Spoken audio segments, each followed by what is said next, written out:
This time on the best episode of Video Game Tango ever recorded, or possibly the best episode of anything ever recorded, we discuss the quality assurance team at ZeniMax officially unionizing with the blessings of Microsoft behind them. Then I ran about graphics cards for approximately 11 hours, and then we complain about the Steam Awards for approximately 7 hours. Nick here again, recounting a chant about rants to implant a scant amount of video game news into your brain. Hi, I'm Josh, and I'm clearly Steam's labor of love. My name is Andy. Where was Weird Al when Nick was talking? This is Video Game Tango! Hey, welcome back. Video Game Tango. B. Sorry. C? So, I tried. I jumped. I don't know.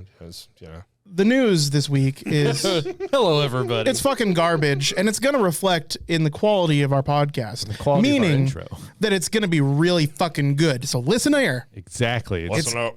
reverse day. I'm calling this ahead of time the best podcast we've ever done. I do. Okay. So A Josh, lot of weight in our shoulders. Yeah.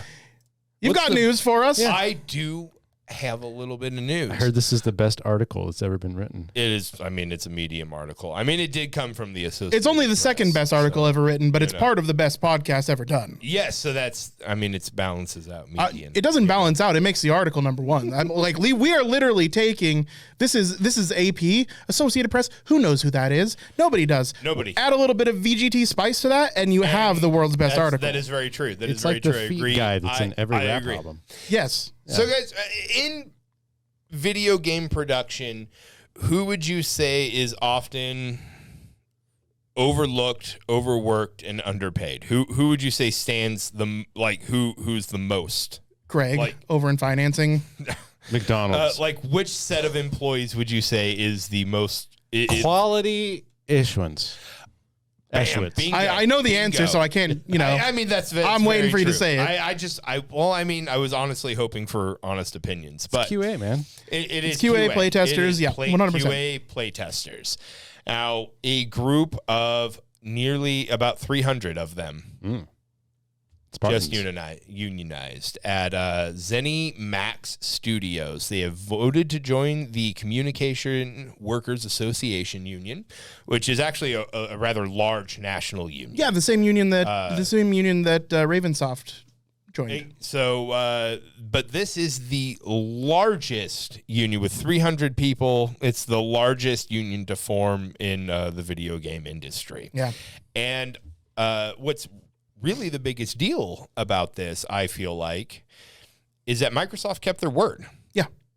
They said, hey, buying this company for $7.8 billion. Now, ZeniMax is the parent company of Bethesda, y'all, just in case. Bethesda, Arcane, a whole bunch of stuff. Right, Yeah. just in case you were wondering on that name, ZeniMax, Elder right? Scrolls, Fallout, Doom, Wolfenstein, Prey, Dishonored, Quake, Evil Within, list goes on. A lot of games.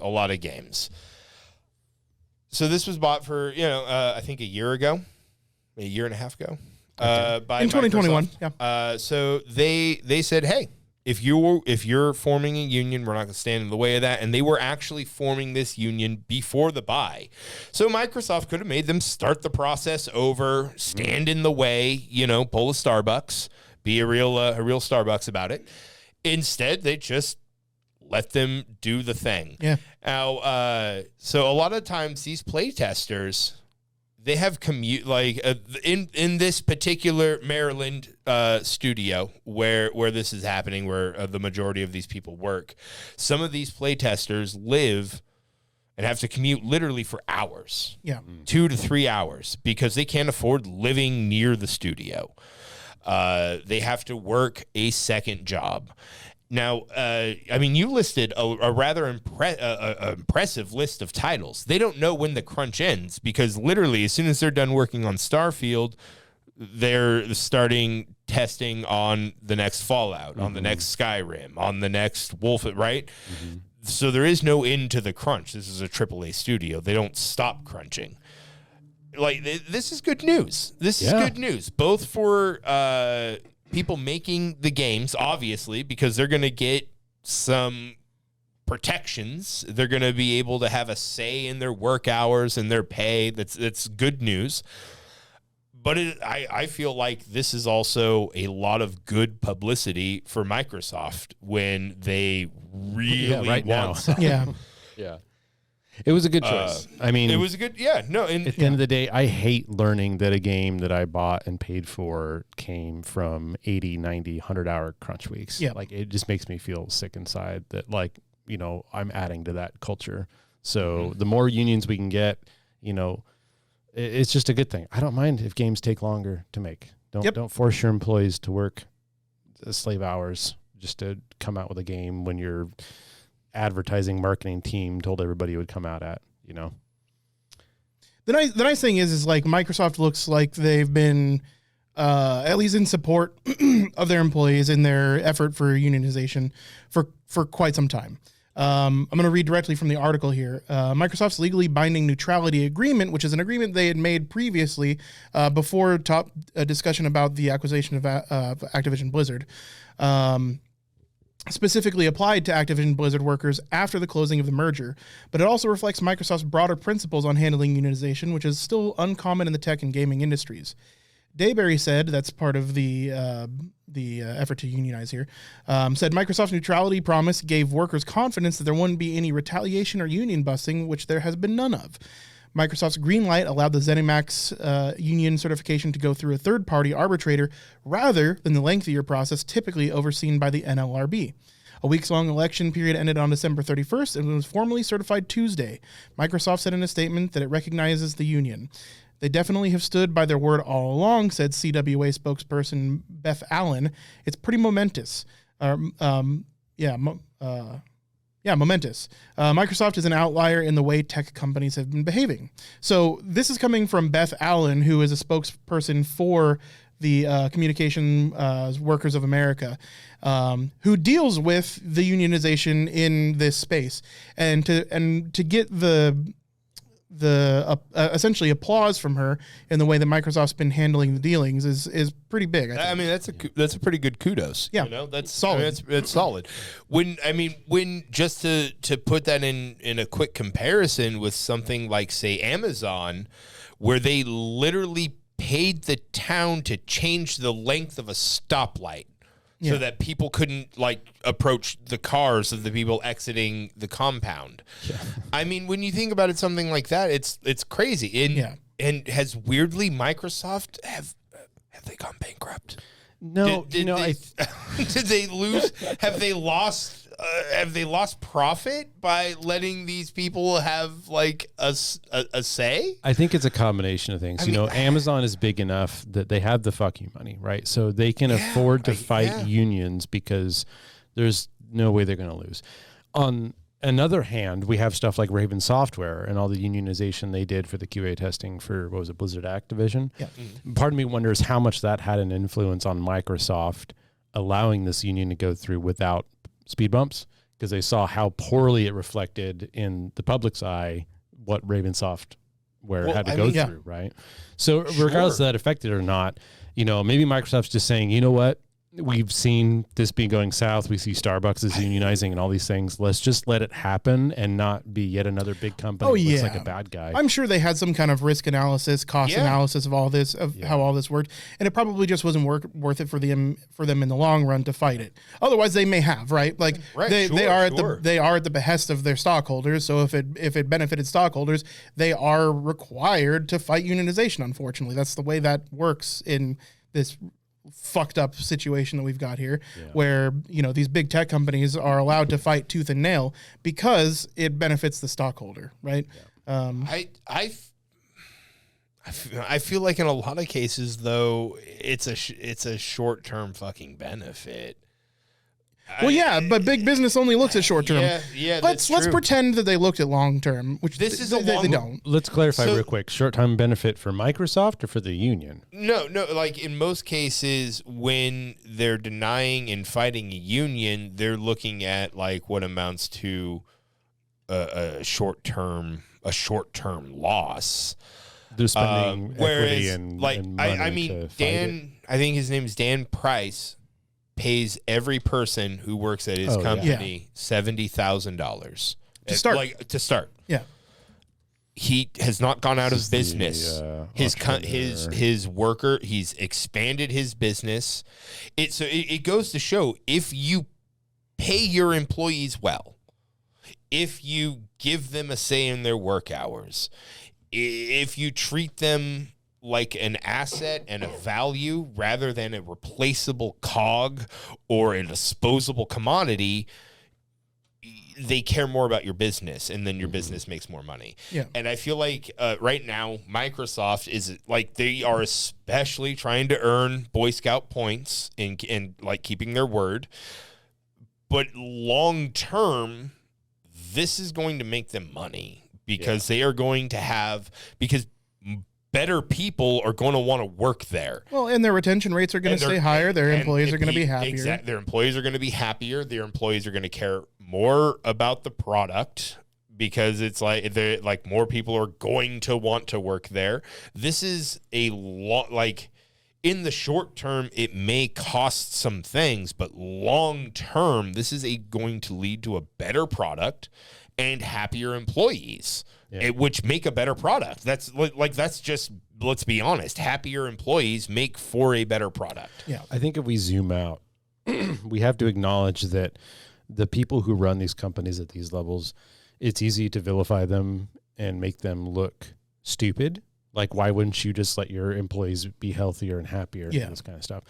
More realistically, they take a look at the times and they say, what is the zeitgeist? So right now, big companies like Amazon will make more profit and get away with being anti-union, right? Yeah. But there's always a shift in business. Like, over time, you get automation or computers, these kinds of things happen. And the companies that do well, the ones that recognize that and say, okay, some of our numbers say that right now, if we fight this union, we can predict this amount of profit. But on top of the whole public PR with Microsoft right now, and where it looks like unions are going, unions are getting really big right now. Maybe Microsoft is saying, let's just put our bet on that all companies are going to unionize Very possibly, in the next 10 to 50 years. Sure. So let's just get ahead of the game. Let's gamble on that being a profitable thing. Yeah. Because I don't want to assume they're doing this purely profit motive, but that's usually the case. So maybe in the long term, they're finally recognizing there's a win-win scenario here. The shareholders get money in the long term because they have, like you said, happier, healthier employees. And B, we also get the humane quality of happier, healthier employees. Right, yeah. Well, and then C, they're making a lot of promises right now. And anything they being Microsoft. Okay. Microsoft's making a lot of because they're trying to gain that the acquisition of Activision Blizzard. Boy, that was a mouthful to say. Tell me about it. I say it all goddamn day. So they're trying to get that acquisition, Microsoft. So, and they're making a lot of promises. And right now, all that they can wager on is their word, right? It's like, hey, we'll give you a 10-year deal, and then, we'll negotiate from there. We like money. Everybody likes money. This, makes everybody money. They're saying, hey, we want more games on more platforms. So we're not looking to fully restrict our these titles, right? So anything that they can do right now to show that they're going to keep their word for these promises that they're making for this acquisition is also just, good PR. Yeah. And it leans on the FTC a little bit there to settle out maybe. Well, no development there yet, but this is a wonderful piece of PR, and I feel like we ran it for them a little bit here, but I'm happy that 300 workers are. It's nice to have a good thing to point out. And honestly, that's true. That's true. These companies, as big as they are, and as much as I hate big business, they deserve kudos where kudos is deserved, right? So got to give them a little bit of applause here because they seemingly did right. It makes me more likely to buy their games. Yeah, definitely. Right? I'm not their target audience, but never helps to widen your audience. Yeah, right. Certainly. That was the best fucking article I've ever heard in my entire life. Good Dude, job, listen, already we have the best podcast episode of all podcast episodes ever. Yep. To continue on the lines of the best articles and the best discussions of all time, graphics cards. Right now, man, I'm fucking kind of livid at the graphics card market. They're being renamed Giraffics cards. Dude, listen. Is it going back up? Okay, so. Wait, what? Yes. And also. Well, I struck while the iron was hot. Yes, you did. It's complicated. So the market in graphics cards has been fluctuating wildly for quite some time now. Yeah. The steep rise and drastic And then we saw a fall. drastic decline. Like, let's talk about the 3090 Ti. The 3090 Ti originally launched at $2,000. Now, that is what they call a Halo graphics card. That is the absolute cream of the crop. That is the flagship. That High is altitude, low orbit. I got you. 100%. Launched at $2,000. Okay. That's supposed to be the unattainable product, right? Like, we know that that's not a huge market segment, right? It's a graphics card that's probably going to last you for the next fucking 8 years, except for the people that buy it. They buy every 4090 or 5090 Ti or whatever. So it's the flagship. It's the biggest graphics card. So it comes out to $2,000. Do you know what at the end of its life cycle, what the MSRP was for the 3090 Ti? I mean, if Bitcoin hadn't been a thing, I could have made it a guess, but Bitcoin Recently, $900? No, so $1,100. Okay. So it dropped $900. Do you know when the 3090 Ti dropped? Like when it was launched? It was just less than 7 months ago. I was going to say, what, beginning of summer? Here's the thing. Yeah. So within 4 months, the 3090 Ti went from a $2,000 or the 3090 Ti rather went from a $2,000 product to an $1,100 product. Since then, it's gone up back over $2,000. Now, that's not its manufacturer suggested retail price, but that's what the retailers are selling it for. I was going to say, I remember looking at it, and I think it was $10.99 on the Best Buy website or whatever. Maybe like, and so there is something to be said. Best Buy is probably the best place to check for NVIDIA cards MSRP because they are one of the only. Well, when I was upgrading my graphics card, because I was like, do I want the big boss daddy? Yeah. But I mean, I went with the. You went with a 3070 Ti, which is a very sensible. Yeah, no, it was. I was like, I could not justify getting the 3090. You got the co-assistant to the regional manager. Yeah, you know. Yeah. So taking that into consideration, we saw a peak of price. Yeah. We saw a massive drop for the price, and now we're back up into the peaks. So I want to talk now about the 40 series from NVIDIA. Well, do we know why it jumped over MSRP? Do not. It's just retailers. Do not fucking say it. Okay. I was going to be, honestly, if you said NFTs, I was going to piss my pants. Now, here's the thing. So if you go onto eBay and you look up NVIDIA graphics cards right now, they're being sold for insane prices. Like the prices don't make any sense. Scalping. Well, no, it's because currently retailers have jacked the prices up of these cards so much that even resellers are selling them for sometimes above MSRP because that's the only way that you're going to get that card for under what retailers are selling it for. So right now, resellers are selling things like the 3090 Ti for just under $2,000 because selling this card for $1,500. They're selling their $1,100 card that they bought at that Valley, right? For now, a profit. Because retailers have decided that these graphics cards are randomly. We don't know why retailers are doing this? No, because crypto is, right now we're in what's called crypto winter. Crypto is doing the poorest it's done in years. Yes. It's, huge crash. Huge crash. It doesn't even make sense in most cases to use graphics cards for like Ethereum mining now. ASIC miners are where it's at because they changed to proof of stake. So graphics cards aren't even really like a sensible option for mining crypto. I mean, it's the poor man's crypto miner. You can still use it to some effect, sure. But like, we're not going to be seeing these warehouses full of 3090 Ti's running 24 hours a day, 7 days a week for crypto mining anymore. No, it doesn't make sense. This is simple, just simple, like cash grab. Yes. Like, they were like, oh, fuck, we were losing. People will pay this price. Let's just set it at this price. Well, that's what that is. It's not. To follow up on that, right now, the graphics card market is down to the lowest point that it's been since 2007. Lowest in what way? In sales. Sales. Okay. Yeah. So graphics card sales are down to the lowest point they've been in since 2008.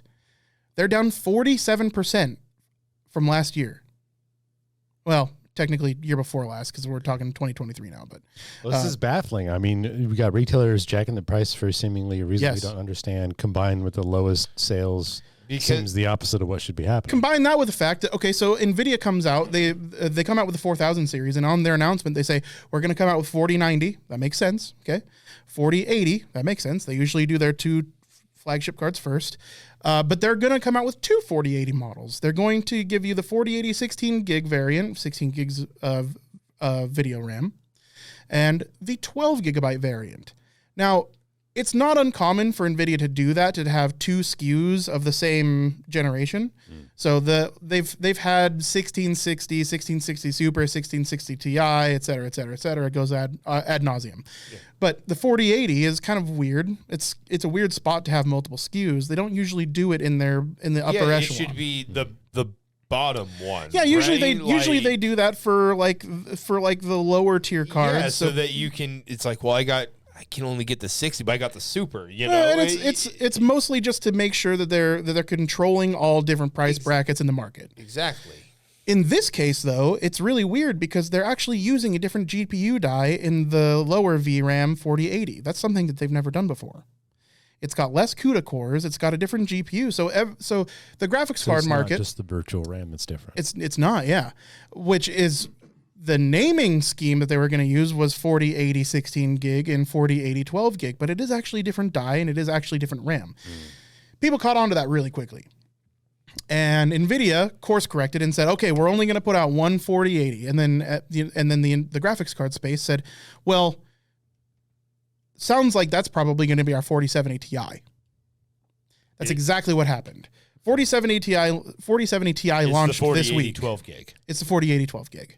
So they did rename it into a lower class, which is, okay, whatever. But usually the Ti variant of a graphics card is the souped up version. Souped up version of a graphics card, not the lower tier version of one above it. But they're still going to charge the souped up tier price. Well, so that's where things get interesting, because they were going to sell the 4080 12 gig, the lower of the two, at an MSRP of $899. They're selling the 4070 Ti, mind you, the same graphics card, now for $799.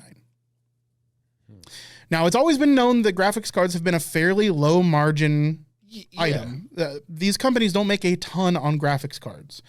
They do at the end of the day because they're supplying in bulk. Even cars now need graphics cards, or they need a graphics chip. They need, like, our cars have GPUs in them. Yeah, sure. So, they make their money by selling in bulk. But these are fairly low margin pieces of technology. They cost a lot to manufacture. They cost a lot of R&D. And at the end of the day, they usually don't make a whole lot on an individual graphics card. However, it's just going to show how greedy NVIDIA's been recently, especially if this has been their track record for the last couple generations, because this generational leap in price is like unheard of.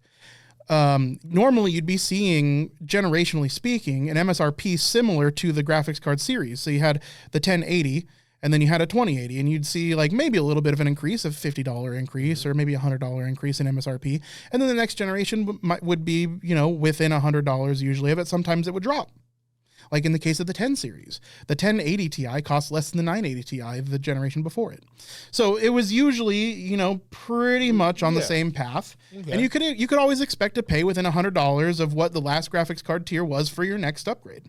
In this case, we're talking about several $100s. So can you guys guess the MSRP, the original MSRP for a 3080 at launch? I don't have context. $699. Fuck, I undershot it. Fuck. So $699. Okay. The 3080, when it launched, $1,200. That's a pretty big jump. Yeah, pretty big jump for a single generation's worth of performance. So at the end of the day, without getting too into the numbers here, what's the jump for the 4080? For the 4080, so that's a $1,200 card again. But okay. You also look at the sales of the 3080. The current price, the current MSRP of 3080 is again $699. I was gonna say, yeah, it's like right? So it's just it's so frustrating to know that we're essentially paying massive margins for seemingly no reason, especially when generationally speaking, there wasn't a whole lot of change other than from the 30, we'll use the 3080 as an example, going to the 4080. The generational change was essentially just perfecting the previous architecture. So they made it more performant per watt. So it's a more efficient card. With more efficiency, it allows you to drive the voltage up a little bit here and there, and it is a more performant card. And we are seeing an iteration. Yeah, but it really is an iteration. We're seeing anywhere between 25 and 50% performance increase, which is what you get generationally every generation. So really, it's the 3090 or the 3080 Ti Plus. Kind of, yeah. Now this generation is a little bit different. We are seeing with the 3070 Ti, it's actually showing that in 1440p and 4K that it's nearly competitive with the 3090 Ti, which is pretty impressive. But still, it's a weird generational gap that we're getting here, especially when it comes to pricing. That's really frustrating. Not only that, but the 3070 Ti, they decided that they were only going to launch through partners. So NVIDIA isn't manufacturing a 3070 Ti. They're giving it off to the likes of Gigabyte and XFX and the other graphics cards, the manufacturers, to set their own pricing. So while they have a manufactured suggested retail price, that's effectively what they sell it to these partner card manufacturers for. And then they have to do things like include the R&D that it takes to put a cooler, like design a cooler to cool these cards, to manufacture PCBs, and they have to put a bunch of money into making these graphics cards that NVIDIA usually does not have to. Right. I mean, yeah. Because NVIDIA doesn't have to pay a license fee. They just have to craft it, right? Versus these guys, they pay a licensing fee, they get the technology, now they have to build it. Yeah. So where these guys are having to build it means that we're going to see an increase in cost. So while the MSRP might be $799, that's assuming that it would be an NVIDIA card. Yeah. NVIDIA isn't doing the manufacture of the 4070 Ti. So we're going to be seeing like the cheapest card available right now, if you look at MSRP, is $850. But here's what the retailer's doing. What they're going to ultimately do is they're going to say, okay, this is nearly competitive with the 3090 Ti of last generation. Do you think that there's any chance, knowing that they're selling the 3090 Ti for almost $900 more than its current MSRP, that they're going to match MSRP? I don't think so. No. If it's nearly as performant as the 3090 Ti, I can absolutely see it being sold for more than a Founders Edition 4080. Yeah. And that's what I'm really frustrated with, is that like I am a huge proponent of getting into PC gaming, because even just a couple years ago, you could have said like, it is relatively affordable. Your initial investment is going to be more than a gaming console. But what you get in return is less expensive games, more options for games, and you get a computer. Like at the end of the day, you still get a very functional, like the best functioning computer that you can possibly buy with your money. It's getting a little harder now to recommend price of entry, that entrance threshold is getting bigger and bigger. Especially considering that things like DDR5 are becoming a requirement. So like your computer, we've got DDR4. I've got DDR4 on my computer. Nick has DDR3 actually in his computer. All that RAM runs great. All of our computers serve us the way they need to. But DDR5 is out now, and that's what every board manufacturer is going to be creating going forward. And that's already what we're seeing is the first generation of boards that require DDR5 and have no backwards compatibility for DDR4. I'm getting the feeling that what this sounds like to me is not so much a difficulty of getting into PC gaming so much as it is getting into high-end PC gaming. Because as you just mentioned, DDR3 in my computer, I've got, a 1050, 1070 and that, there? Yeah. There's rarely a game I can't run on my computer. It's not in Ultra. Yes. It's not in 4K. I'm running 12 or 1920 by 1080. Yeah. Some games I have to run on medium settings. But I have yet to encounter any game except for Warzone that was unplayable.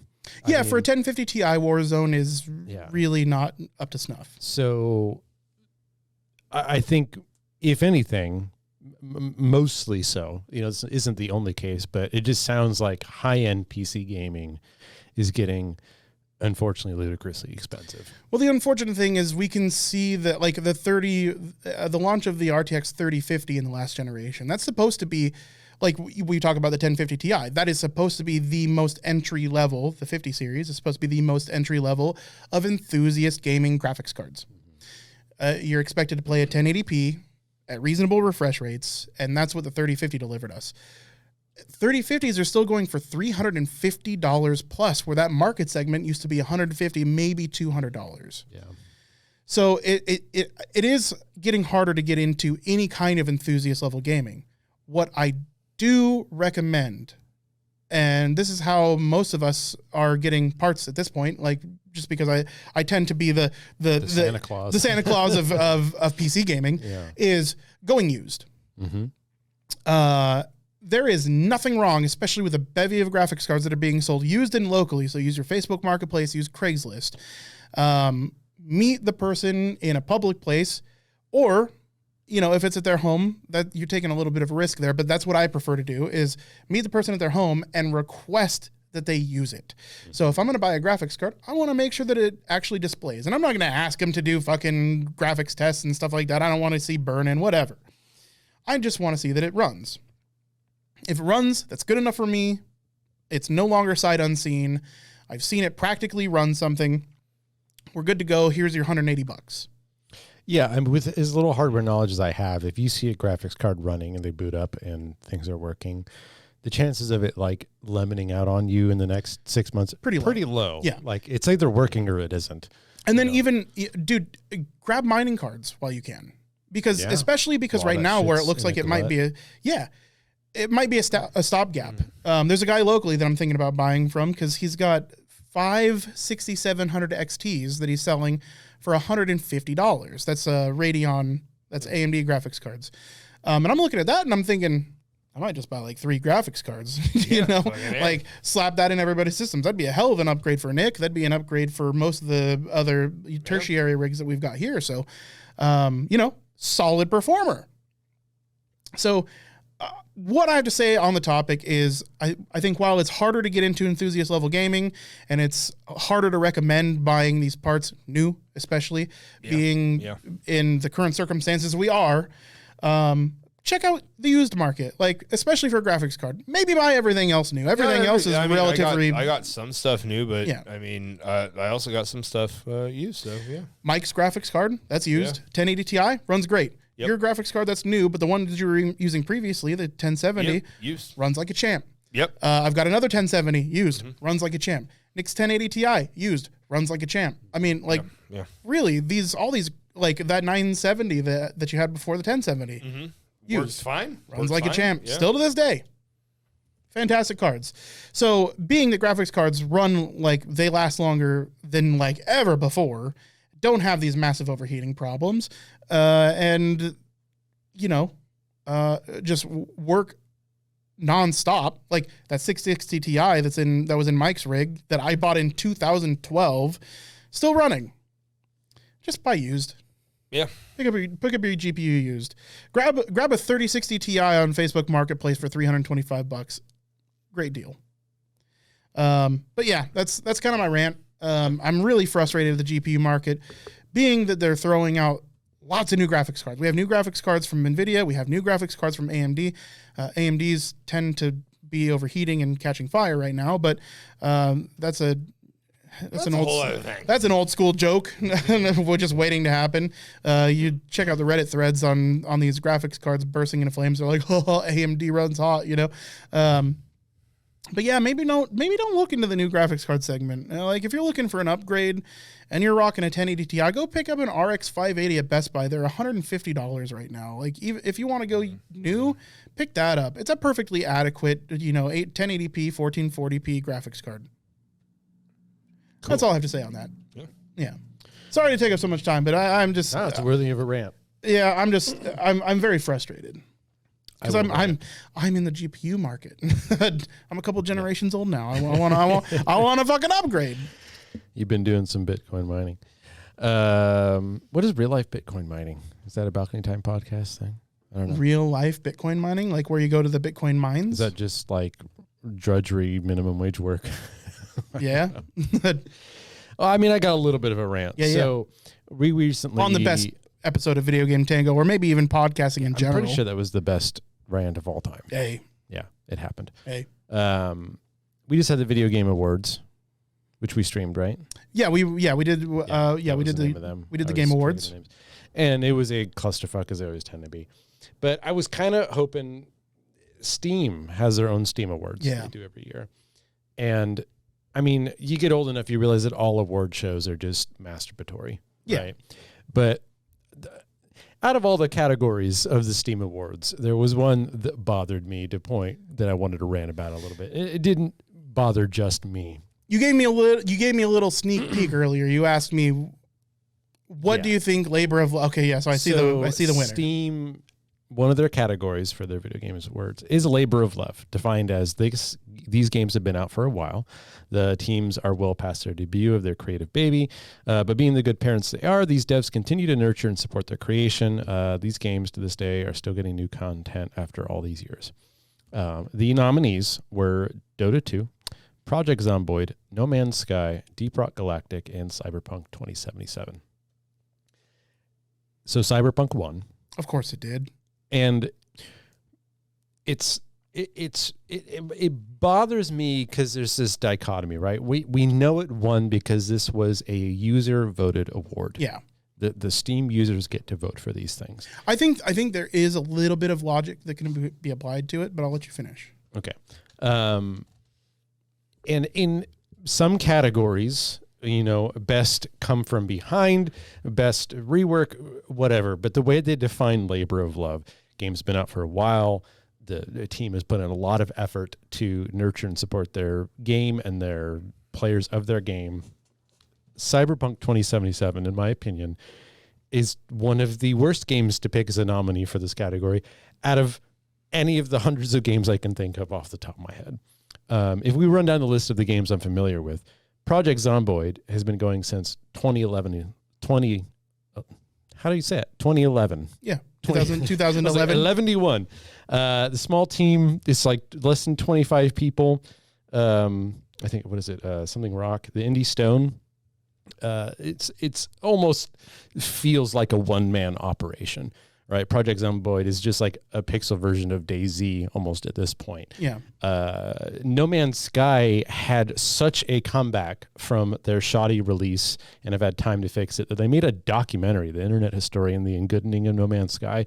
Excellent fucking documentary. Great which shows that not only did Feel Good Games, No Man's Sky, something like that. I think so. They promised that they were going to fix their game. They did, and then they continued to improve it. Yes. They just said, let's just sit down, and after everything that happened and we failed, let's just keep working on this game nonstop for years until we get to the point where we want it, not just the point we said we'd get it to. Yeah. And they did it. Deep Rock Galactic by Ghost Ship Games, published by Coffee Stain.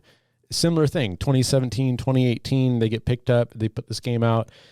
I mean, if anything, this game is in my opinion, the most user wallet friendly game as far as ways to support the developers. Oh, the playtime for $1 is way up there. $20-$30. Well, I've got 700 hours into it. All of the cosmetic DLCs are there to support the developers as a way to give them extra money. That's what I was gonna say. Like $6 to $10 a pack. $6 to $10 a pack. And on top of that, their Patreon. Roughly, if I just had to put a random number, 50 to 75% of the cosmetics in the game don't even come from those cosmetic paid packs. Nope. Yeah, They're free in-game. They have a battle pass, yes, and it's completely free. You don't pay a fucking dime, and anything you don't get in the battle pass during the time, you can then earn in later seasons just by playing the game and doing missions. Mm-hmm. So these games come out. Cyberpunk, one of the biggest video game flops of all time. And to put it reductively, I'll be fair, the only major thing they've done is manage to finally just recently put out a patch that gets it into a semi-playable state, as well as have a huge market bump from Cyberpunk and Render's Netflix, which arguably fantastic and fun to watch and great, isn't the fucking video game. Yeah, but they fixed the glitch where the boobs clip out of the clothes. So. I mean, they've done a lot to the game in fixing the game.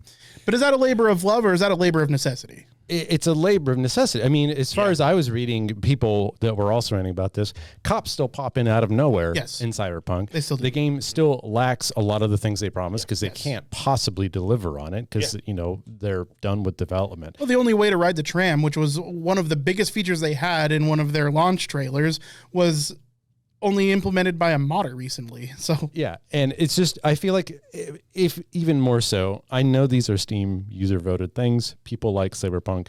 Yeah, they like Edge Runners. It's they the name want recognition. To like what the concept they have of the game is, but you know, and I know Dota 2. The only thing I know is it's been around for so long. Dota is a very, very old game, and I appreciate the Dota 2 is apparently still running. Oh yeah.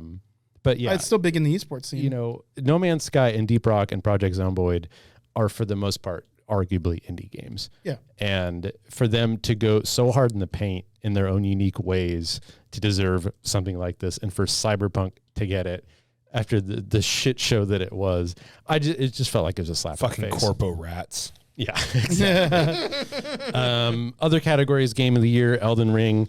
You know, obvious. VR Game of the Year was also a fucking shit show between Bone Lab and Green Hell and some others that probably didn't deserve being on there. The Hitman 3 VR one, which apparently was so bad, some people refunded the game. Again, this is probably people who played Hitman 3 not in VR and had to vote in the category. So they're like, well, I haven't played any of the other VR games because I don't own a VR set, so let's just vote for the game I've played. Well, there are also, you know, with how many VR games there are out there, Hitman's probably, as far as there's name recognition there. So I think there are a lot of VR purchasers of Hitman because it is like a AAA. The Reddit thread I talked about, they were saying is one of the worst VR games they ever played. I believe no it. Idea. Yeah, I believe it. So I don't know if that's true or not. You know, this is all hearsay. Going down this list, I see outstanding visual style, which Spider-Man Miles I know Morales. you love the game, but let's read the definition of what Valve means by outstanding visual style. Visual style doesn't aspire to real-world graphical fidelity, though a noble goal in itself. It describes to a distinctive look and feel that suffuses an entire game.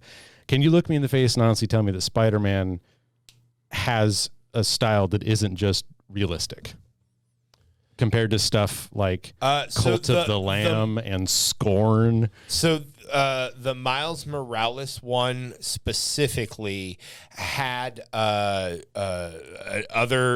Into the Spider-Verse mode where it literally felt like it was a comic book. Kind of like how they did in the movies? Yeah, kind of like how they did in the movies. They do have a fancy filter. It was pretty fancy. I'll give you that. But just the way that they changed how Miles Morales swung through New York versus how Peter Parker did.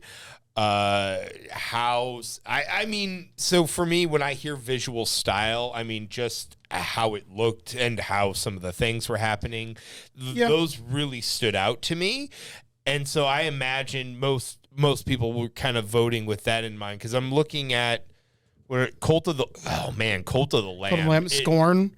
Bendy. Have you seen Bendy? I haven't seen Bendy, but Cult of the Lamb and Scorn, I get why those hurt. Bendy is... It just hurts because Scorn had nothing going for it other than its visual style, right? Bendy is kind of like in that same spot where it was actually drawn like It's like a gothic Cuphead.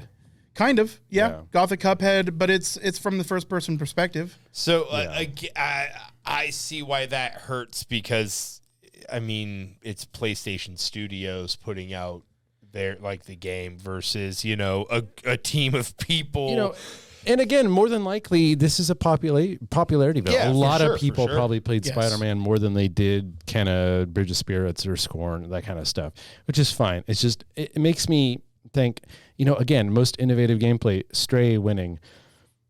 What the fuck are you talking about? Yeah, there's nothing innovative about you Stray. Played a cat. That's cool, but that's not the first time it's been done. Yeah. And the game had really nothing else going for it. Neon White, a game developed ground up as a speed running thing. That looked dope. Mountain Blade Bannerlord. What other game allows you to do what Mountain Blade does in the way it does it? None, right? It might be the second one in the series, but what I wish is we could somehow get a way in Steam to say Wait a second.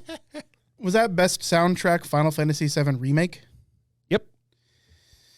What are the other options? Metal Hellsinger. Okay. So if you don't like metal music, Sure. Okay, that is Sonic Frontiers. So while that is a game based around, it's a rhythm shooter based around music, heavy metal music, that style of music it's not for everyone. It's not even for half people. So I see why that didn't win. I think it deserves to be on that list. Absolutely.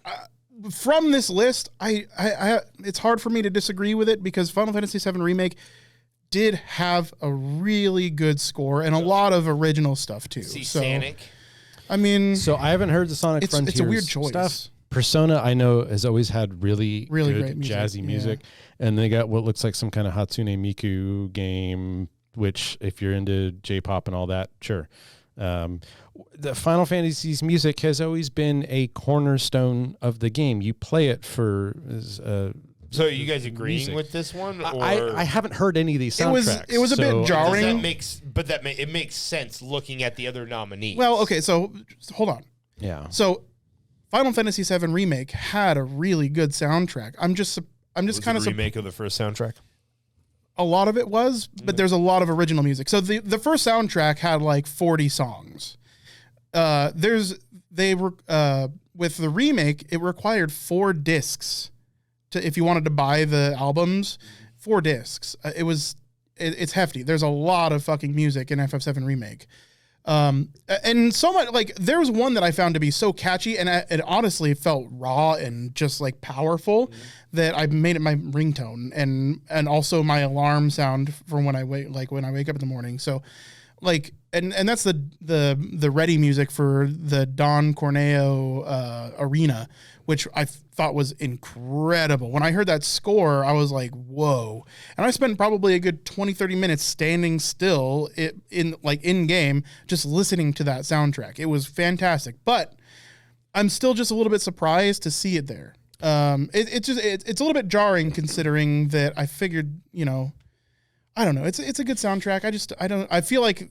Here's my stance on, I don't mean to interrupt you, That's video okay. game soundtracks. If you think back to John Williams' score for Star Wars or really any of those style of movies, when you watch them for the first time, it's rare for the music to pull you out of the illusion that you're in the movie. Yeah. Right. They enhance it and add to the scene, and it's only after the fact, especially if you rewatched it, where you're like, holy fuck, this shit is bomb. Right? This music is fire. And then you learn to appreciate it and love it. I think that's even more important in a game. If I had to argue, I'd say the best soundtrack as a game is a score that keeps you immersed so much that you don't even realize it's happening until the music peaks or the melody or leitmotif kicks in. Like when the Dark Souls boss music hits, your first thought isn't, holy shit, that's a powerful chord. It's, oh, fuck. Yeah. That's a powerful boss. Yeah. It's adding to it, right? Because music is still just music. If it can be listened to on its own and still good, that is worthy of note. But does it make it the best video game soundtrack? Right. I don't know. So, I'm not an expert on this. So not having really heard any of these, I don't have much of opinion other than Final Fantasy VII's original music was fantastic. It was. Okay, so I've played the original and the remake, and while I think the remake had a really excellent soundtrack, it really did. I don't, and this may be a problem because I've played the original. None of it was as influential to me as the original soundtrack. It definitely felt like it was prettied up for modern times, right? And even some of the soundtrack is worse than the original, I would say. Tangent. Do you think there was a lot of people, like, what do you think the ratio of people playing Final Fantasy Remake as their Is it their first time playing Final Fantasy VII? Yeah. I don't know. It's something that I've wondered myself. Okay. I mean, it just made me think of it. And honestly, I don't think that Final Fantasy VII Remake is a bad way to get into Final Fantasy VII. It delivered the story well enough. They did a lot of new things. I took a little bit of umbrage with FF7 Remake in the fact that they throw in a lot of stuff, like a lot of content that was not in Final Fantasy VII. Now, having learned that originally that's what they wanted to do, but the limitations of the PlayStation, the limitations of technology at the time didn't allow them to do it, and they're implementing that now that they can. I can forgive them a little bit, but it kind of dirtied up my experience, to be honest, because like there were characters in there that were never in Final Fantasy VII, but I guess they were written in originally. I found this category interesting. Best game on the go. The game was so good you wanted to take it everywhere, so you did, and luckily everything that made it endlessly playable at your desk got even better on the go. The nominees were Yu-Gi-Oh! Master Duel. Yu-Gi-Oh's got its crowd. Vampire Survivors, the breakout indie hit of the entire year. Death Stranding, a Strand-type game. Brotato, which was one of the better Vampire Survivor clones to come out in the second half of the year.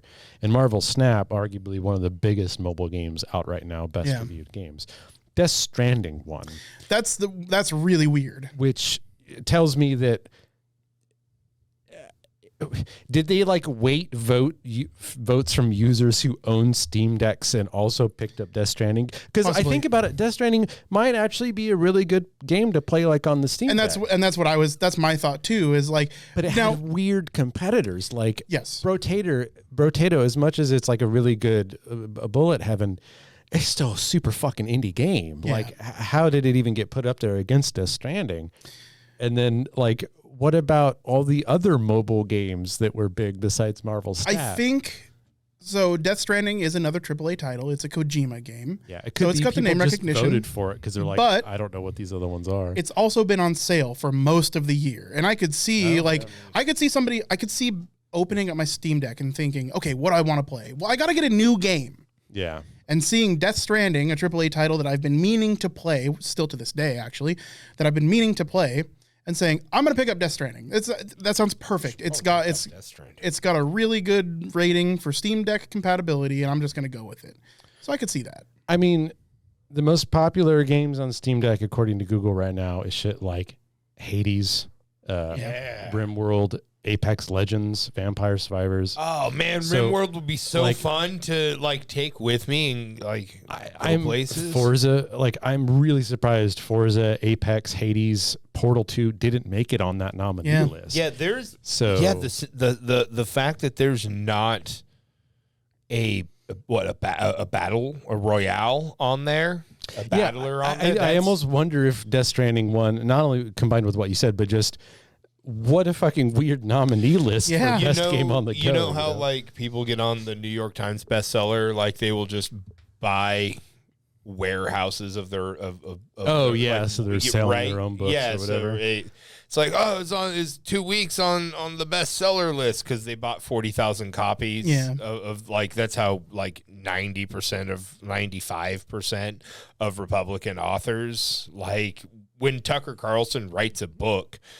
Like if he wrote it, sells it to himself. Fox News just buys 100,000 copies of that shit, and then he's 10 weeks on the fucking bestseller list, right? I mean, on this list, just to go back real quick, Celeste, Super Meat Boy, Ori and the Blind Forest, and Outer Wilds are all in that. Like those are all like some of the most iconic games of their categories of the last couple of years.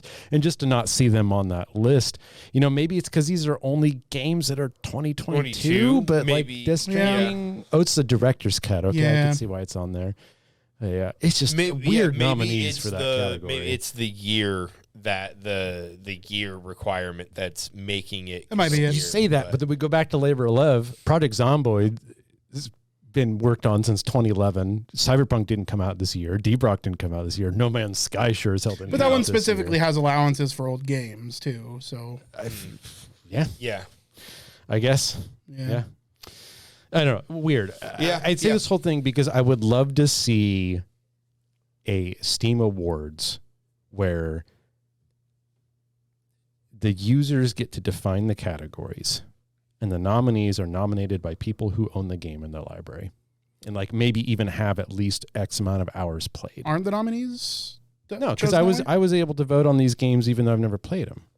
Well, Like, that's voting. that's what I'm saying is like, if you want to vote for Cyberpunk in a category, Okay. I would love to see that you have X amount of hours, like even just like 2 hours played in the game. Because Right. I voted for DayZ to be Labor of Love as a nominee for the category. And it's a fantastic game to vote for Labor of Love. Yeah, but I see what you're saying. Like, that was going to be my if argument. we're ever going to have an awards ceremony for games that isn't just bought and paid for or weird nominee bullshit like we see here, you're going to have to ask the voters to have experience with the games they're voting for.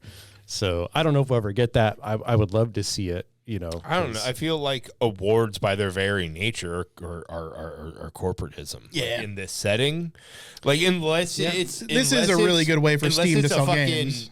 Like an award or a trophy for winning the fucking Super Bowl or the World Series or playing Little League, it's corporatized because it's like, hey, look at this. Hey, make sure you see the next movie with this year's Oscar winner. Like, hey, make sure. Like, I feel like it's based around capitalism to begin with. Yeah, well, this is definitely in the that Steam case, Awards yeah. is made to drive sales. There's This come on. isn't like a users thing. Like, they don't give a shit, you know. Well, the users vote still. Sure. I mean, out of these 11 categories, not counting Stray because it had weird virality to it, the only arguable indie game that won an award here was Raft for best game to play multiplayer with your friends. And I mean, it's good to see, but Raft is also one of the biggest known indie games on Steam. Also, always tops charts. Where is best indie game? Yeah, there is that would be a nice category to have. Yeah. Yeah, maybe give some indie games the spotlight. See a split there. Like, here are the AAA games that Yeah. can have their own fucking category, right? And then here's some awards where we're actually wanting to get recognition for these games based off the merit of the quality of their game. Yeah. You know, fucking, yeah. Yep. So I am glad to see that Raft beat not only Multiverses and Monster Hunter, but also Call of Duty Modern Warfare. Yeah, good. So, better with friends, fight a shark, catch some fish. That's because you don't play Modern Warfare with your friends. You play it with 12-year-olds that you fucking hate. Let's so real quick before we end things, we got to wrap up here in a second. Mm-hmm. Did you guys pick up anything during the holiday sales? RimWorld, Ideology, and Biotech. I actually picked up RimWorld during the sale. I also picked up Assassin's Creed Valhalla, and I did not. I've actually uninstalled it, y'all. Yeah. I got about 8 hours in, and I kept waiting for something to catch me. Now I was kind of enjoying the storyline a little bit, but it's like one of the main points of the game was raiding. So I'm doing what amounts to open combat, and I don't know if you know this about Assassin's Creed and its open combat system, but it's dookie. It's like I have unenjoyable button mashing combat that takes too long, and it doesn't make me feel powerful or sneaky or like anything cool. The boat was pretty awesome. I did enjoy the boat, I guess. I don't know, but I played for like 8 hours and nothing about it jumped out at me. It was, for being a AAA game, graphically middling, I felt like, on my fairly, I mean, like, you have a good PC. I have a good PC, and it felt middling, graphically wise. Starting to see the cracks in the Assassin's Creed franchise. Yeah, no, like, I played the last one in the classical Greek setting. Mostly for so long because I liked its backdrop. I liked the Peloponnesian War. I liked all the various different Greek cultures in there, like, you know, Mycenaeans, Thessalonians. Oh my God, I'm fucking that up. Sorry, y'all. Ancient Thessalonians. So it was Thessalonians is the correct way to say that. Yay me. So I like the setting more than anything, but you know. But that was really the thing keeping you going. Yeah. And I did pick up an add-on, a DLC for Crusader Kings as well. Oh, cool. So like I'm doing like boring management games right now. Is my like there's nothing out there right now that's catching that spark from me. Yeah. Like, dude, I want a game that makes me until Ragnarok drops on Steam. Like, I want a game that makes me feel like I'm playing fucking Mass Effect for the first fucking time. Yep. Like, there's nothing. I don't know. Like, I look at my library right now, and I'm just like, there's a lot of ennui in my library, unless it's like a management or a 4X game right now. I don't. Yeah. I bought nothing because I'm poor. I've relied on Epic to deliver me free games every day. And yeah, it had some doozies. Like I got Death Stranding, so that was free on Epic. I realized that I'm fucking broke because of, buying gifts and whatnot. And I don't receive gifts anymore. I'm too old. So I was like, all right, well, I'm poor and I can't actually spend any money on this Steam Winter Sale. So why not go back to Game Pass that I just pay $10 a month into and never play any games on? And I did play quite a bit of High on Life. Oh, yeah. I almost grabbed that just to try it out. It's tough to run. The graphics requirements are pretty fucking ridiculous, especially for how not that pretty of a game it is for the most part. But it is fun. I'm astounded by the amount of voice lines recorded for that game. Oh my God. I mean, if any studio is going to have a shit ton of voice lines, it's the Rick and Morty people. But dude, so think about intergalactic television episodes on Rick and Morty. They have TVs that are running at all times at the space base that you're at. And I've only seen it loop when I've come back to the area. I've sat in front of that thing for probably 10, 15 minutes at a time, just watching it, because it's literally watching intergalactic TV episodes from Rick and Morty. Interdimensional cable. Yeah, that one. And it's phenomenal. That said, the gameplay is, pretty fun. It's from what I heard, if you like Rick and Morty and you want Rick and Morty but kind of a video game, yeah, you're gonna like I think the premise is fun. I think I might pick it up when it goes on sale, because I don't have the Game Pass on my PC, which I probably should just get. But well, you don't have it on your PC? Yeah, but because you have it on your Xbox? No. Okay. I don't have so you don't have Game Pass. I don't have Game Pass. Period. Okay. But it has. I don't think I've played a game on my Xbox literally since the day I've plugged my computer in. It's not surprising. It's been used only for the purposes of streaming. Yep. I mean, for the most part, I find that it's worth it when I'm playing, or when I remember to play games, which we'll talk about my lack of recent gaming in Balcony Time coming up shortly for those listening live, and out on Monday for those of you not listening live. But I mean, right now, you can get High on Life, As Dusk Falls, the Master Chief Collection, Tunic is available. I was playing the new Team NT game with my nephew. Through Game Pass. Microsoft Gold or Pass or whatever it was. Yeah, it was on Game Pass last I checked. I don't see it on this list because this is a really short fun. list. I mean, it held his attention for a couple hours, which is mind-blowing. Weird West is on Game Pass. I played that on PC. Wait. Yeah, that's the first-person Devil May Cry-esque one? I believe so. Yeah, it was okay. Okay. But I mean, there are some, Rift Breaker. It's a great value. Yeah, it's a good value. Yeah. It's a service. Check it out. Especially if you got a week off from work or something, put $10 in a Game Pass and play a shitload of games, Try some shit out. Yeah. That said, I think we need to wrap it up, boys. I'm on fire. Yeah, I'm not, but it is. My hair is hot. Mm-hmm. Thank you all for listening. Thank you for watching, and come back, y'all.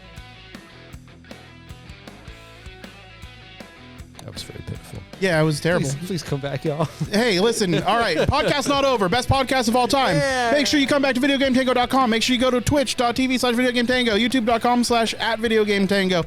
Gotcha, bitches. Go to the blog. Leave us a voicemail. Touch it.